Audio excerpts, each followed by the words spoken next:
C'est pas un métier, médecin. C'est quoi? Une espèce de malédiction. Quoi de neuf aujourd'hui, docteur? Mes yeux ne verront pas ce qui s'y passe. Ma langue taira les secrets qui me seront confiés. Voix de médecin, le podcast de témoignages de What's Up Doc qui vous emmène dans l'intimité de l'exercice médical. Moi, je suis personne.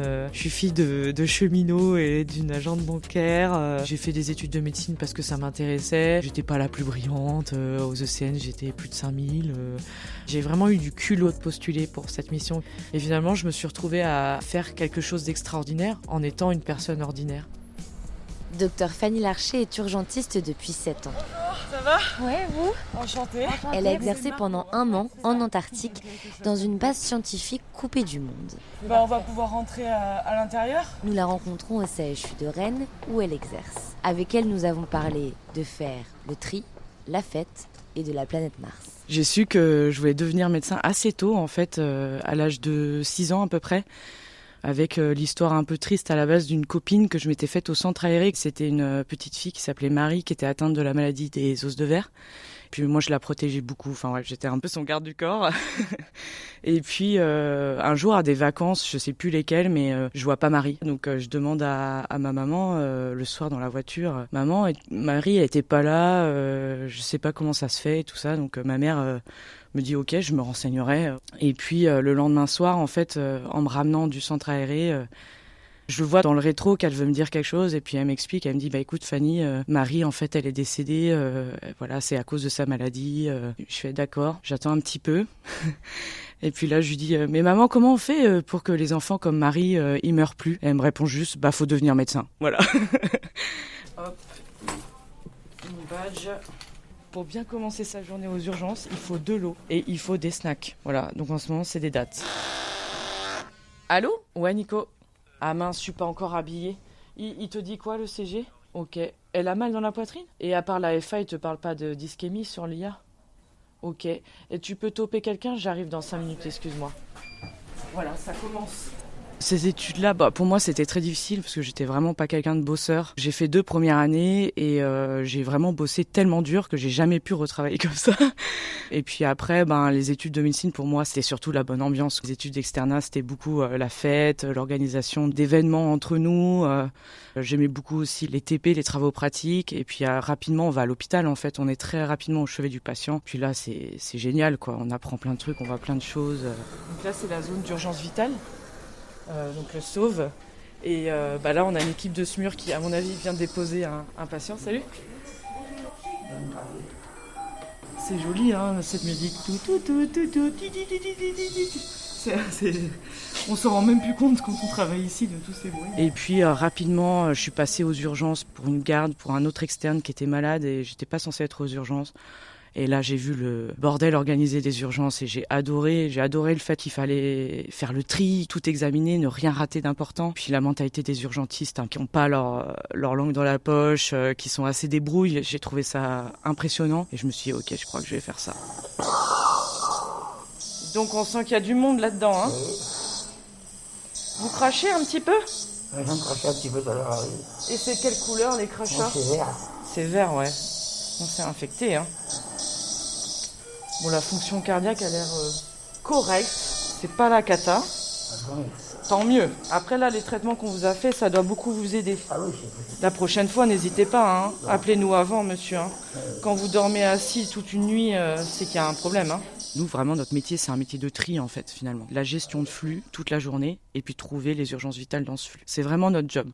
Et à la fin, c'est déterminer si le patient doit rester à l'hôpital et dans quel service, idéalement. Donc finalement, c'est les premiers instants du patient dans notre service qui vont être déterminants et en pré-hospitalier aussi, puisqu'on fait aussi la régulation au SAMU puis le SMUR, si on a besoin d'intervenir dehors.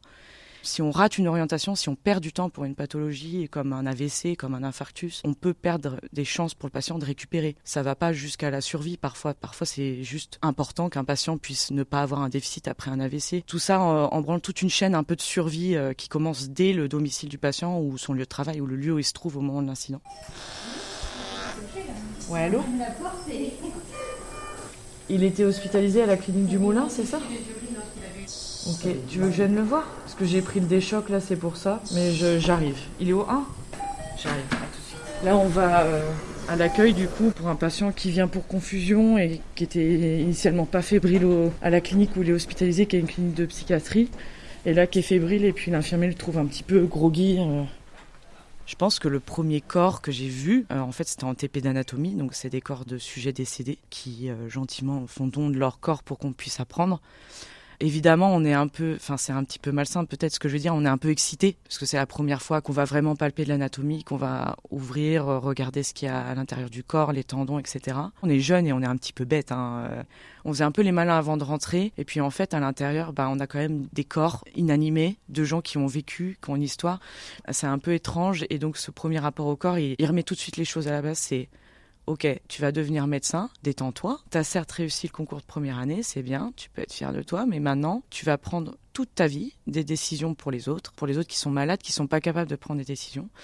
Et puis tu vas prendre des décisions qui vont avoir un impact sur la santé des gens. C'est pas juste la couleur d'un mur. Et il faut que tu respectes tout ça. Il ne faut pas que ce soit presque un jeu. On se rend compte qu'en fait, finalement, on fait des études scientifiques, mais c'est presque comme si on passait des années à apprendre une langue.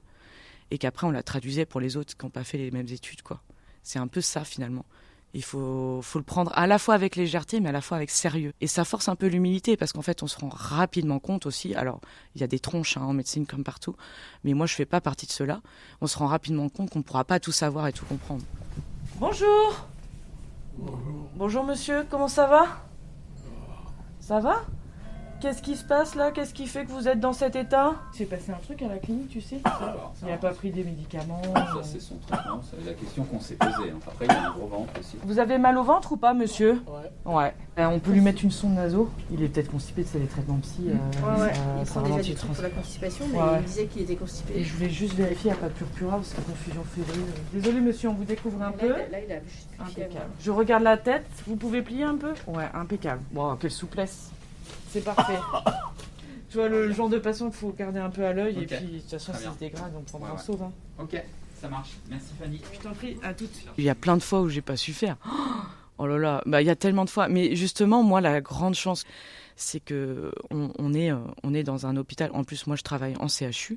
Les centres hospitalo-universitaires, ils sont dotés de toutes les spécialités. On est censé pouvoir répondre à tout. Et donc, en vrai, dès qu'on ne sait pas faire quelque chose, il suffit de l'identifier. Ça, c'est parfois pas le plus évident, surtout quand on fait fausse route, évidemment. Il faut juste savoir quand on ne sait pas faire et il faut se faire aider, que ce soit un collègue urgentiste, c'est d'ailleurs pour ça qu'on est plusieurs postes et qu'on peut se relayer, ou que ce soit un collègue autre de l'hôpital. Alors, urgentiste, on sollicite beaucoup les autres, c'est sûr, on a beaucoup besoin des autres, mais parfois les autres ont aussi besoin de nous, notamment la médecine générale, et c'est pareil, on doit être capable de répondre avec humilité à leurs demandes et pas les envoyer bouler.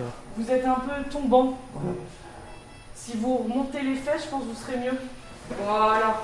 Est-ce que là, on n'est pas mieux là? Voyez. En tout cas, je vois pas de stigmate d'infarctus, d'accord? Le cœur bouge globalement plutôt pas mal. Je vais demander à mon collègue cardiologue de passer vous voir et de vous faire une vraie échographie, d'accord? Pas une échographie d'urgentiste. Il y a une fois où j'ai pas su faire, où j'ai vraiment failli perdre le patient. J'étais docteur depuis moins d'1 an. C'était un jeune monsieur qui vient pour détresse respiratoire aux urgences vitales, on appelle ça la sauve. Et au début, je me dis c'est la grippe, puis je vois bien qu'il commence à se marbrer, c'est-à-dire vraiment à rentrer en plus dans une défaillance hémodynamique, en plus de respiratoire, commence à s'ensuquer un peu, à être de moins en moins vigilant. Et j'arrive pas à ce moment-là à regrouper dans un syndrome. Je me dis ok, il passe en choc septique, je vais mettre des antibiotiques. Et puis j'appelle le réa, mais un peu trop tard. Voilà, donc je me suis pas rendu compte en fait que je comprenais pas ce qui se passait. Je fais un TAP, un scan thoraco-abdominopelvien, et en fait le scanner il le tolère pas trop, il tolère pas l'injection, qui implique de passer un peu de sel dans le sang. Je me dis mais en fait, est-ce que ce serait pas le cœur? Et là, je mets ma sonde pour regarder. Il n'y a pas besoin d'être Einstein de l'échographie pour comprendre que son cœur, il palpite à 20% de sa fonction normale. Et ça fait 2 heures que je le regarde et que je lui fais pas les bons traitements. Et j'ai vraiment failli le perdre. Et ça a été in extremis.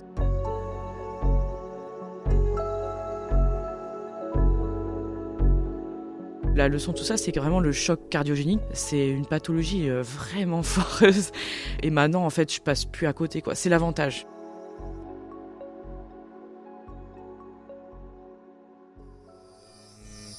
Ça a visiblement commencé il y a 8 jours quand même par des tout crachats, 8 jours, ouais. dyspnée, Et crachat vert. crachats très sales, et depuis 3 jours il est orthopnéique et il a les œdèmes. Parce que c'est vraiment un tableau vraiment mixte. Ça a dû démarrer par l'exacerbation de BPCO, la FA s'est accélérée, il fait l'OAP, bon voilà.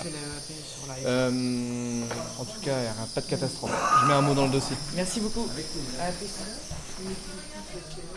Hello les garçons. Ça va? Une des meilleures, ouais. Oh, faut pas dire la meilleure parce qu'il y a le chef au-dessus, quoi. Ouais, c'est parce que j'avais des brioches hier, c'est ça?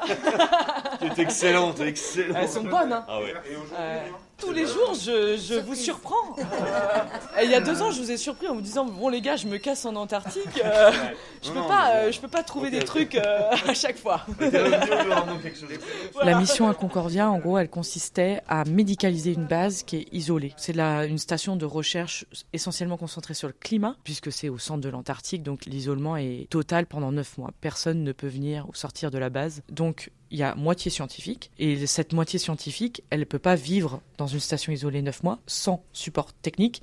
Et donc l'équipe technique, elle, est composée notamment d'un électricien, d'un plombier, un mécanicien engin, un cuistot, un responsable des télécoms et évidemment un médecin. Parce qu'en fait, on peut aussi tomber malade. Et on peut d'ailleurs vraiment facilement tomber malade en Antarctique parce qu'il fait moins 80, il y a des gelures, on peut se blesser au travail, on peut avoir mal au ventre, on peut faire une appendicite. Enfin, en fait, on peut faire toutes les pathologies qui peuvent survenir de manière complètement soudaine chez nous. Pour partir, on devient médecin militaire et on fait un CDD en fait avec l'armée de 2 ans pour pouvoir se former au même titre que les médecins sous-mariniers, donc vraiment à tout faire. Donc j'ai fait beaucoup de dentaire parce que dans une mission isolée avec manque d'oxygène, en altitude, etc. Le froid, on grignote beaucoup, donc beaucoup de caries. J'ai fait de la chirurgie qu'on appelle de damage control, donc vraiment d'apprendre à maîtriser les grosses urgences vitales. Donc j'ai fait plusieurs craniectomies pour un saignement extradural, des laparotomies avec des gestes comme des mises en stomie, des appendicectomies, etc. Et au niveau orthopédique, on apprenait à poser des fixateurs externes pour toutes les fractures ouvertes. Le laboratoire, à analyser les prises de sang, à faire des radios, parce que moi je sais prescrire des radios, mais je ne sais pas les faire. Il faudrait presque refaire des études en théorie pour apprendre tout ça, mais nous on le fait en accéléré, hein. C'est pour ça qu'on n'en sort pas chirurgien ou dentiste, hein. Aujourd'hui je suis juste médecin urgentiste et ça me suffit. Concordia est la mission la plus analogue à une mission sur Mars, puisqu'on est réellement isolé, contrairement à l'ISS, on peut partir en Soyouz en théorie en 24 heures, se retrouver sur la Terre. Là-bas, vraiment, pendant 9 mois, on ne pourra pas partir. Donc du coup, le fait qu'on soit réellement isolé implique que sur notre corps et sur notre psychisme, il se passe vraiment des phénomènes similaires à si on nous envoyait sur Mars, quoi.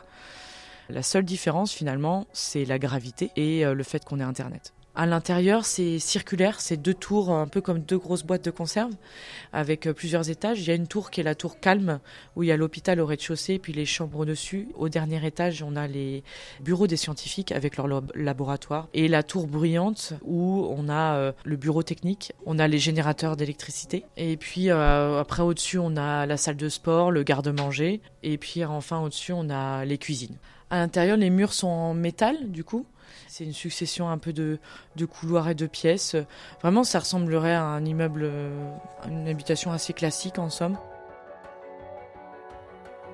J'accompagnais beaucoup les scientifiques et les mécaniciens qui allaient dehors pour leur tenir compagnie, puis aussi pour leur sécurité, parce que si quelqu'un tombe et est inconscient et qu'il est tout seul, en fait, ça va mettre du temps avant qu'on s'en rende compte. Et c'est dehors dans le grand froid, parfois par moins 80 degrés. Donc j'accompagnais beaucoup les gens dans leur sortie. Quand on sort là-bas, c'est un peu comme si on était sur une autre planète.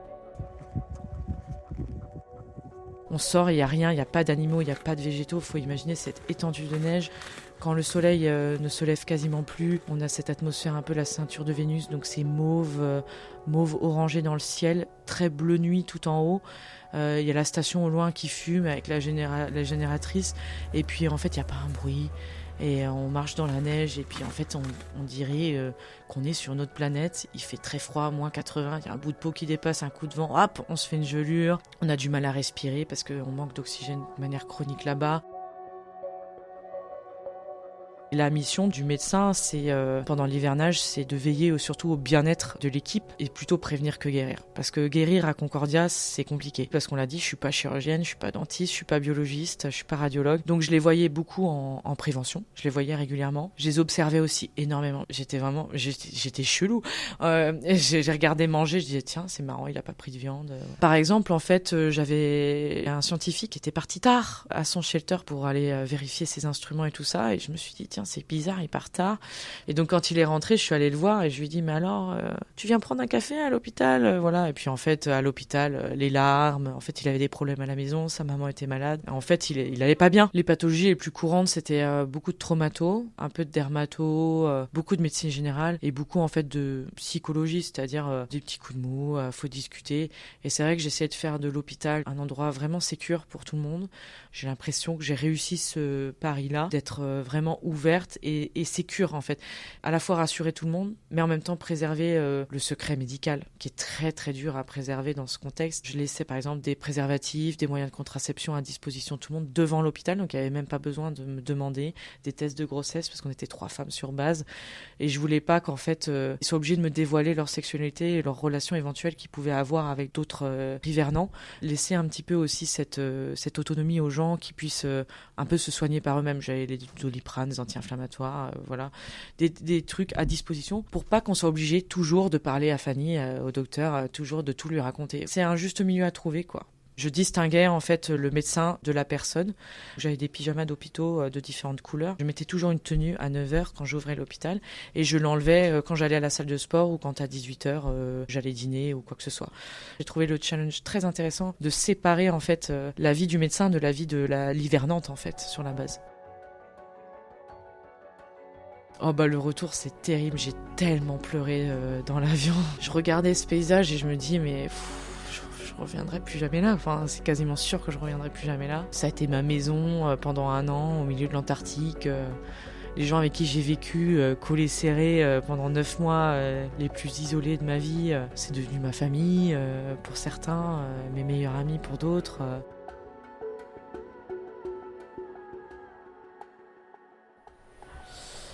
Donc du coup, patient de 70 ans qui est adressé pour détresse respiratoire aiguë, patient qui a au niveau pneumo-BPCO stade 4 avec plein d'exacerbations, plus de 5 en 2024, pareil en 2025, réanimation en 2024 qui dit qu'il y a une limitation des soins, que devant le stade avancé il n'y aurait pas d'intubation et que s'il y avait une nouvelle exacerbation, ce serait traité par VNI seul.